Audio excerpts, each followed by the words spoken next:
உங்க ஃப்ரெண்ட்ஸ் யாராச்சும் மச்சான் நான் படிக்கவே இல்லை அப்படின்னு சொல்லிட்டு அதிகமா ஸ்கோர் பண்றாங்களா? நீங்க என்னதான் படிச்சுட்டு போனா ரொம்ப கம்மியா ஸ்கோர் பண்ணிட்டீங்களா? இப்போ ஒரு சின்ன சைக்காலஜிக்கல் ஃபேக்ட் இருக்கு, அதான் நம்ம இந்த வீடியோ பார்க்க போறோம். நம்ம மோர் இன்ட்ரெஸ்டிங் ஃபேக்ட்ஸ்க்கு உசாம்ஸை ஃபாலோ பண்ணி சப்போர்ட் பண்ணிக்க. ஆக்சுவலா 1999 யூகேல ஒரு சின்ன ஸ்டடி பண்றாங்க. என்ன ஸ்டடி அப்படின்னா, நல்லா படிச்சுட்டு ஓவர் கான்ஃபிடென்ட் இருப்பாங்களே மச்சான் அந்த பேப்பர்ல வந்து 100க்கு 100 எடுத்தே ஆவாண்டா அப்படின்னு சொல்லுவாங்கல்ல, அந்த பர்சன் செய்யும். அதுக்கப்புறம் ஏதோ படிச்சிருக்க மச்சான் பாஸ் ஆனாவே தெரியல அப்படின்னு சொல்லுவாங்கல்ல, அந்த பீப்புள்ஸையும் தனித்தனியா குரூப்பா பிரிச்சு ஒரு எக்ஸாம் கண்டக்ட் பண்றாங்க.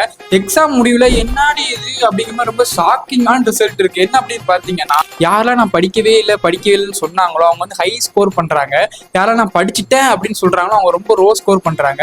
இதுக்கு பின்னாடி ஒரு சின்ன சைக்காலஜிக்கல் ஃபேக்ட் இருக்கு, அதான் நம்ம இன்னைக்கு பார்க்க போறோம். ஆக்சுவலா வந்து நம்ம பிரெயின் வந்து எப்படின்னா, நம்மளுக்கு இது வந்து அறகுறையா தெரியுமோ அதை வந்து ஓவர் கான்ஃபிடென்ட் நம்புமா, நம்மளுக்கு இது கண்டிப்பா தெரியும்டா நம்ம பண்ணிடலாம் அப்படின்னு சொல்லிட்டு.